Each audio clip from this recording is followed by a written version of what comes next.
Since version 12.2 of LabKey Server, there has been a charting wizard in the LabKey server which has allowed creating box or scatter plots of data for various types of data regions in LabKey. However, the user interface and user experience for selecting options within this wizard has not been updated since it began.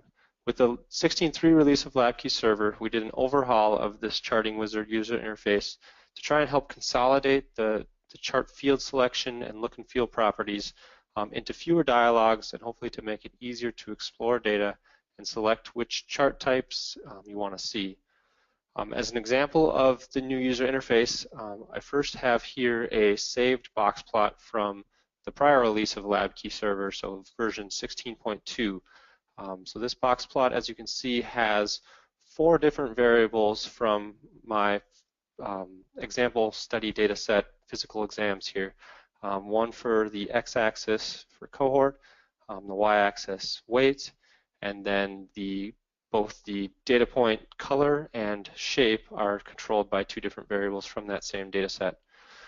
However, in this previous UI, in order to change any of those 4 variables, you had to get to them separately. So for example, to change the x-axis variable, you had to click on the x-axis label at the bottom, the y-axis variable on the y-axis, and then the color and shape variables are actually in this groupings tab here up above. So not only was it kind of dispersed as far as where you get to those various different settings for the variables of the chart, but the look and feel settings, for example, changing the title or the axis labels, and some of the other properties about point colors, line widths, things like that, were spread across different dialogues and interactions as well.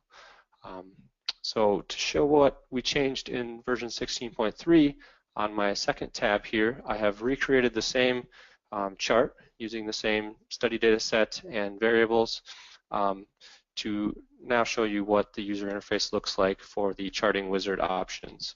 So you'll see, instead of all of the clickable axis labels and title within the plot and the various different options on the toolbar, we now have just 2 buttons related to the selections that I was just showing. So there's chart type and chart layout. I'm going to start with chart type, which is the one that we've used to consolidate the selection of which fields you're seeing or using in the chart itself and which chart type you are selected.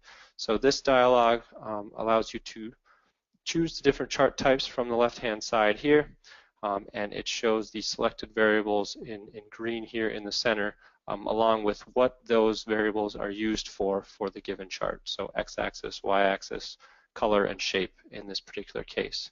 So I can easily change from a box plot to a scatter plot. I can remove selected variables from the different field types, and I can change the selected variables, for example, for the x-axis by clicking and dragging from the column list here on the right. So the list of columns that I see is the full set of columns from, in this case, the physical exam data set. So whatever the data region that I had selected to get to this charting wizard or this saved report will show those lists of columns. And as you see, as I change which column I'm hovering over, the field selections on the left-hand side here indicate which fields that given variable or column can be applied to. So this is to help match the column types. For example, integer numeric columns being used on an x and y axis of a scatter plot versus the more text or categorical variables used for color and shape. So with those changes that I made to the chart type and variables, I can apply that change and see the updated plot change in the background.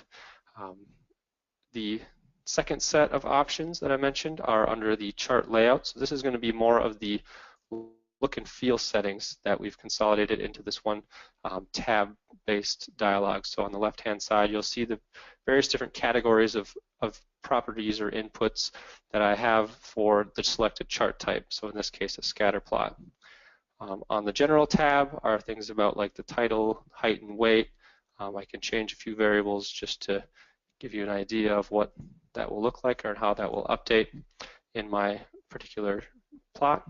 And then on the x-axis, y-axis, we've consolidated all of these into a single dialog so that I can make multiple changes and only refresh the chart one time. So I'm going to make a few changes here to the scale and range of these given axes. And then again, when I click apply, all of those changes are applied at one time to see an updated chart based on those selections.